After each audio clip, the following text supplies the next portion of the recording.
ईशानी, एक काम करो। हमसे नहीं देखे जाएंगे तुम्हारे खर्चे। तुम्हारा जो कुछ भी है मायके में तुम अपना लेकर चली जाओ। मुझे और मेरे परिवार को छोड़ दो। गुस्से में ईशान अपनी बहन ईशानी के आगे हाथ जोड़ते हुए बोल पड़ा। ईशान की बात सुन मुंह बनाती हुई ईशानी बोल पड़ी, वाह भैया वाह, ऐसा भी क्या कह दिया मैंने जो इतना भड़क गए? ऐसा भी क्या मांग लिया? एक बेटी की शादी ही तो करने के लिए बोल रही थी ना भाई। मेरे पति की अच्छी कमाई होती तो मैं बोलती ही नहीं। ईशानी ने भी अपना पासा फेंकते हुए बोली। ईशानी की बात सुन फिर से चिढ़ गया ईशान। बस करो ईशानी, ये बार बार इमोशनल ड्रामा मत किया करो। मुझे अच्छे से पता है तुम्हारे पति की कितनी कमाई है और कितनी कमाई नहीं है। ये जो तुम्हारी नौटंकी है ये बस मायके से पैसे लेने की है। दावा है ना तुम्हारा, हिस्सा है ना तुम्हारा मायके में, तो अपना हिस्सा ले लो और बेच डालो और ले जाओ, कर दो अपनी बेटी की शादी। मुझसे नहीं होगा अब कुछ भी। ये अच्छा ठेका ले लिया मैंने तो। ऐसे तो मैं पूरी जिंदगी तुम्हें ही देखता रह जाऊंगा। खुद के घर परिवार पर, खुद की पत्नी पर, बच्चों पर कोई ध्यान ही नहीं दे पाऊंगा। प्राइवेट नौकरी करता हूँ, गिनी चुनी तनख्वाह आती है, उसमें से भी हर महीने तुम्हें आधी चाहिए, कहाँ से दे पाऊंगा? हर महीने तो कुछ ना कुछ तुम्हारा लगा ही रहता है। भैया, ये तुम कैसी बातें कर रही हो? क्या किया है तुमने मेरा? छोटे मोटे खर्चे भी तुम जोड़ते हो जो लोग हंसते हंसते अपनी बहन के ऊपर लुटा देते हैं। ईशानी, मैं सब समझता हूँ, मैं तुम्हें बचपन से जानता हूँ। ये इमोशनल बातें करके तुम अपना उल्लू सीधा कर रही हो। मेरे बारे में सोचा कभी तुमने? और क्या नहीं करता हूँ मैं तुम्हारे लिए, बताओ? शादी करके जब से गई हो हर महीने का तेल, सर्फ, साबुन, क्रीम, पाउडर मंगवाती रहती हो। जब भी जाओ पैसे अलग से, ऊपर से बार बार बच्चों की फीस भी ये कह के मंगाती हो कि 2 महीने से फीस जमा नहीं की है, बच्चों को पढ़ा नहीं पा रही हो। फिर मैं तुम्हारे बच्चों की फीस जमा करता हूँ। तुम बीमार होती हो तो ये कहती कि तुम्हारे इलाज के पैसे नहीं है, फिर मैं इलाज के पैसे देता हूँ। ऊपर से तुम बार बार सुनाती कि तुम्हारी सास कहती है कि तुम्हारे मायके वाले तुम्हारा खर्चा देख सकते हैं। कहने का मतलब क्या है तुम्हारा? ये सब छोटे मोटे खर्चे होते हैं। ऊपर से तुम्हारे ससुराल वाले भी लालची है, उनके भी नज़र में मायके का तुम्हारा हिस्सा खटक रहा है और तुम भी बार बार मुंह उठाकर बोलती रहती हो। एक बार भी सोचा है तुमने तुम्हारा भाई कैसे अपना परिवार चलाता है? अलग से पैसे नहीं पाता हूँ मैं, तनख्वाह ही पाता हूँ। मेरी भी बच्चे हैं, उनकी भी पढ़ाई लिखाई है, घर के खर्चे हैं, बीमारी है, बहुत सारी चीज होती है। साफ साफ बोलो ना कि हमने तुम्हारा हिस्सा लिया हुआ है तो पूरी जिंदगी तुम्हारे खर्चे उठाएंगे। ईशान का गुस्सा देख अब ईशानी की बोलती बंद हो गई थी। आखिर ईशानी बोले भी तो क्या बोले, बात भी सही थी। जब ईशानी छोटी थी तभी एक एक्सीडेंट में उनकी माँ मर गई।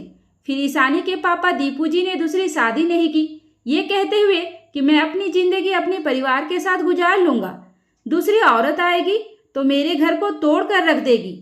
दीपू जी 2 भाई थे। सबसे बड़े भाई ईशान के पापा रामू जी और दूसरे नंबर पर दीपू जी। दोनों भाइयों में बहुत प्यार था, इसलिए दीपू जी ने दूसरी शादी नहीं करी।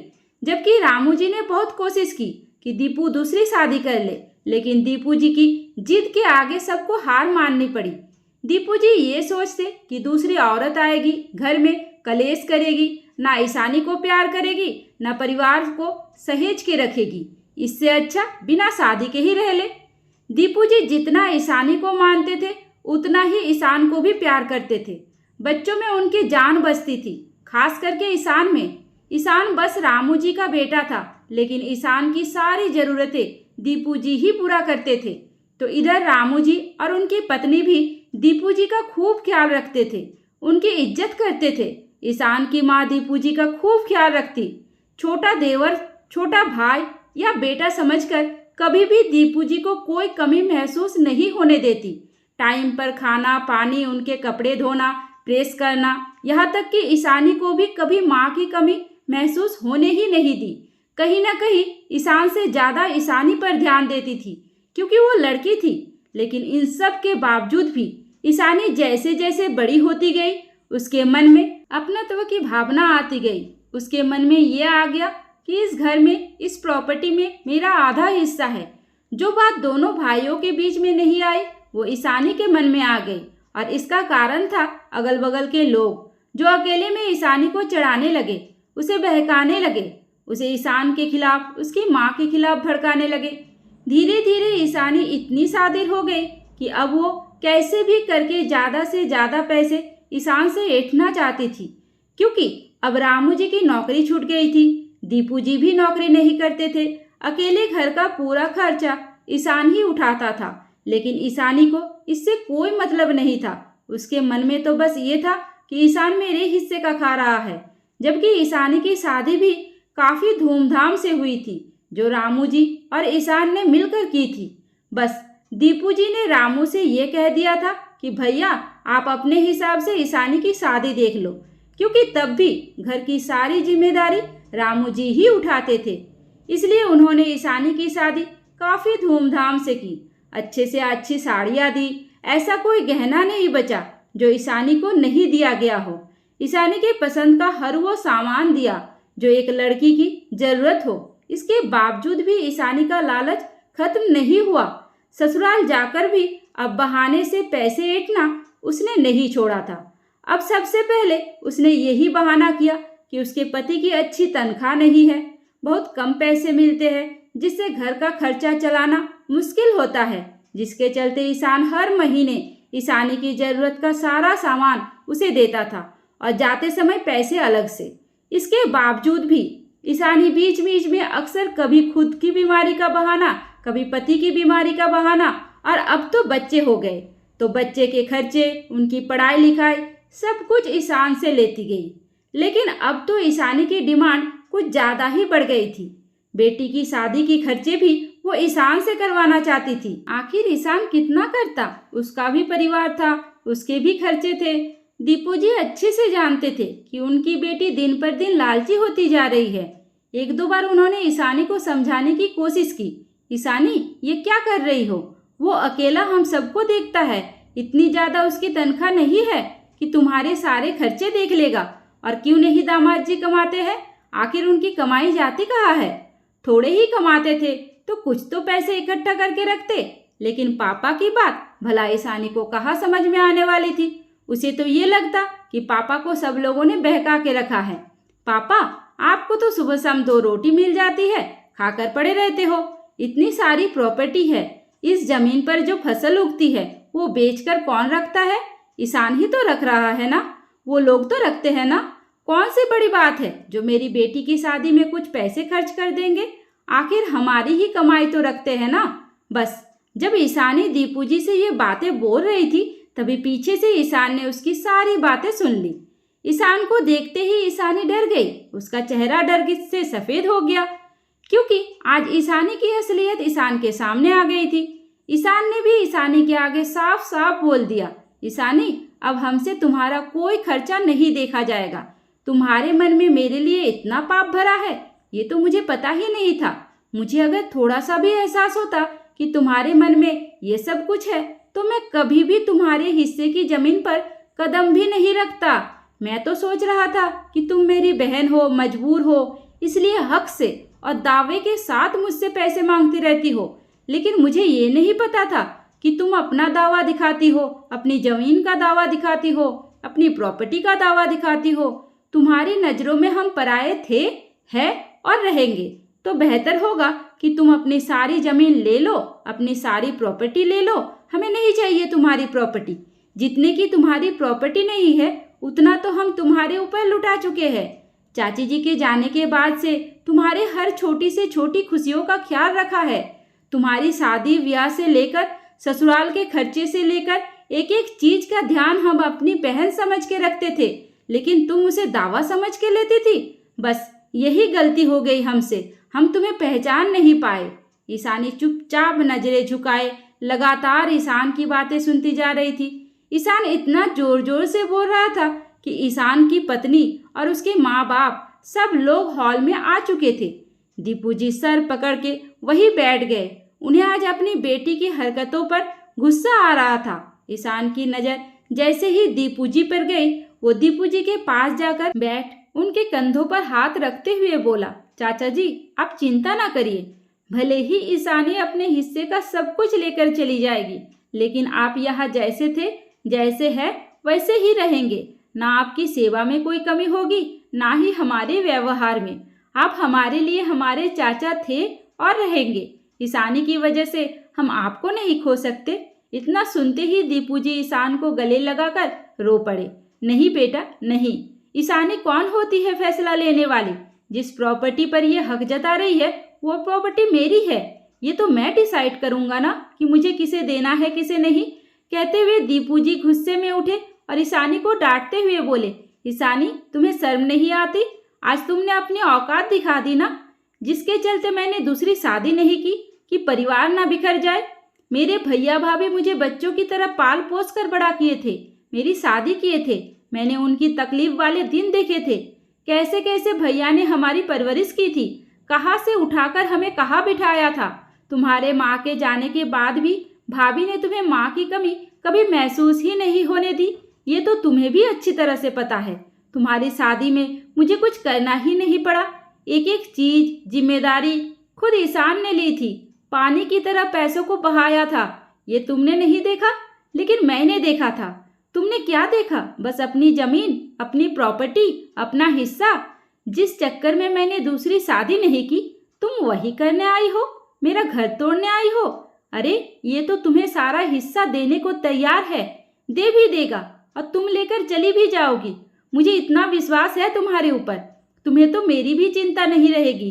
तुम्हारी हरकत के बाद मैं कैसे रहूंगा इस बुढ़ापे में? कैसे अकेले बनाऊंगा खाऊंगा? क्योंकि इतनी तो हिम्मत नहीं है कि अपना हिस्सा लेने के बाद भी मैं जाकर सबके साथ बैठकर खा सकूंगा, सबके साथ मिलकर रह सकूंगा। तुम तो चली जाओगी, मेरा मेरा क्या होगा सोचा है तुमने? ले चलोगी मुझे अपने ससुराल, रखोगी वहां पर? अब ईशानी एकदम से सन्न रह गई। इतना दूर का तो उसने सोचा ही नहीं था। लेकिन फिर कुछ सोचते हुए ईशानी ने कहा, पापा बस मैं अपनी बेटी की शादी के लिए ही तो कह रही थी। इसमें इतनी बड़ी बात कहाँ से आ गई? कहाँ की बात कहाँ लेकर आ गए आप लोग? और रही बात आपकी, तो आप क्यों अकेले रहेंगे? आपकी तो प्रॉपर्टी है, जो लेगा वही करेगा ना। अभी भी ईशानी समझने को तैयार ही नहीं थी। दीपू जी ईशानी की ऐसी बचकानी बातें सुन गुस्से में चीख पड़े। हाँ तो ले चल, सब कुछ तेरे नाम करता हूँ, लेकिन तू चल, मुझे अपने ससुराल लेकर चल। मेरी सेवा करना, पूरी जिंदगी मेरे खर्चे देखना, मेरे रोग का, बीमारी का दवा इलाज सब कुछ देखना। बोल करेगी? पहले तो पापा का गुस्सा देख ईशानी डर गई, फिर ससुराल ले जाकर रखना, ये तो बहुत बड़ी बात थी। इसके लिए ना उसके सास ससुर तैयार होंगे और ना ही पति तैयार होगा। फिर वो कैसे हाँ कर दे? कुछ सोचते हुए ईशानी बोली, नहीं पापा, मैं आपको अपने साथ ससुराल नहीं ले जा सकती। मैं क्या कह रही थी, आप थोड़ी सी ज़मीन बेच दीजिए, जिससे मैं अपनी बेटी की शादी कर दूं, और बाकी ज़मीन तो रहेगी ना, तो आप आराम से यहाँ पर रहकर सबके साथ। खबरदार ईशानी, जो तुमने एक शब्द और भी बोला तो मैंने तुम्हारी बेहुदा बातें सुन ली, अब और नहीं। जैसे लड़कियां मायके आकर इज्जत से रहती है, खाती है, पीती है और इज्जत से विदा होकर चली जाती है, वैसे ही तुम भी चली जाओ। वरना ऐसा ना हो कि मैं कुछ ऐसा कर बैठूं कि दोबारा मायके आने के बारे में तुम्हें 100 बार सोचना पड़े। आज तुम अभी अपनी बेटी की शादी के लिए आधी ज़मीन बेचने को कह रही हो, कल बेटे की शादी के लिए बोलोगी, परसों तुम्हारा पोता होगा, उसकी प्रॉब्लम होगी, बहू आएगी, उसे दिक्कत होगी। ऐसे तो पूरी जिंदगी सब तुम्हें ही देखते रह जाएंगे। अगर यही मेरा एक और बेटा होता तो तुम्हारी जबान नहीं चलती, लेकिन शायद मेरा बेटा भी होता तो मेरी इतनी सेवा नहीं करता, इतनी देखभाल नहीं करता, इतनी इज्जत नहीं करता जितना ईशान करता है। लेकिन तुम्हारी हरकत की वजह से मैं उसे भी मुंह दिखाने के लायक नहीं रहा। आज मुझे ये कहते हुए जरा भी संकोच नहीं हो रहा कि काश अपनी माँ की जगह तुम ही चली गई होती, बिना औलाद के ही हम अपनी ज़िंदगी गुजार लेते। अरे कौन सी ज़मीन की बात कर रही हो तुम? जितने की ज़मीन नहीं रही उससे ज़्यादा तो तुम्हारे ऊपर ये लोग लुटा चुके हैं, उसका भी हिसाब दे दो। जितना इन लोगों ने तुम्हारे ऊपर खर्च किए, हर महीने जो खर्च आते हैं, उन सब की एक एक पाई का हिसाब दे दो। इसके बाद जो बचेगा वो लेकर चली जाना। कहते हुए गुस्से में दीपू जी बाहर चले गए। ईशान भी चुपचाप उठकर दीपू जी के पीछे पीछे चला गया। बाकी घर के लोग भी ईशानी को बिना कुछ बोले चुपचाप चले गए। अब ईशानी अकेले हॉल में रह गई थी। पापा की बातें उसे तीर की तरह लगी थी। अभी भी वो समझने को तैयार ही नहीं थी और गुस्से में अपना बैग लेकर ससुराल जाने लगी। जाते जाते उसने दीपू जी से कहा, पापा आप भी आज से समझ लेना कि आपकी बेटी आपके लिए मर गई है। आपको ये घर, ये लोग मुबारक हो। अपनी बेटी को भूल जाना आज के बाद। ईशानी की बातें सुन दीपू जी भी गुस्से में चीड़ पड़े। हाँ हाँ जाओ, जिसकी तुम्हारी जैसी बेटी होगी वो बेऔलाद ही रहना पसंद करेगा। आज तुमने मेरा सर शर्म से नीचे कर दिया है। अरे ऐसे घर में तेरी शादी की है कि तेरी जिंदगी आराम से कट जाएगी और तेरे पति की कितनी कमाई है ये हम सबको पता है। ऐसे नहीं तुम्हारी शादी कर दिया था हमने, लेकिन तेरे लालच ने आज सब कुछ बर्बाद कर दिया। तेरे इसी लालच की वजह से तुमने अपने भाई, बाप, अपना मायका भी छोड़ना पड़ रहा है। तुम्हारी जैसी स्वार्थी बेटी भगवान दुनिया में किसी को ना दे। जो अपने बाप की सगी ना हो सकी वो भला किसी और की क्या सगी होगी। दोस्तों, ये कहानी पूरी तरह से काल्पनिक है। कृपया इसे वास्तविकता से ना जोड़ें। ये कहानी आप लोगों को कैसी लगी मुझे कमेंट करके ज़रूर बताइए और ऐसी कहानी और सुनने के लिए स्क्रीन पर दिए गए वीडियो को टच करें। उम्मीद करती हूँ आपको हमारी कहानी पसंद आई होगी। कहानी पसंद आई है तो वीडियो को लाइक करें, चैनल पर नए हैं तो चैनल को सब्सक्राइब करें और हाँ, नोटिफिकेशन बेल को ज़रूर दबाइए ताकि अगली अपडेट सबसे पहले आपको मिले। धन्यवाद।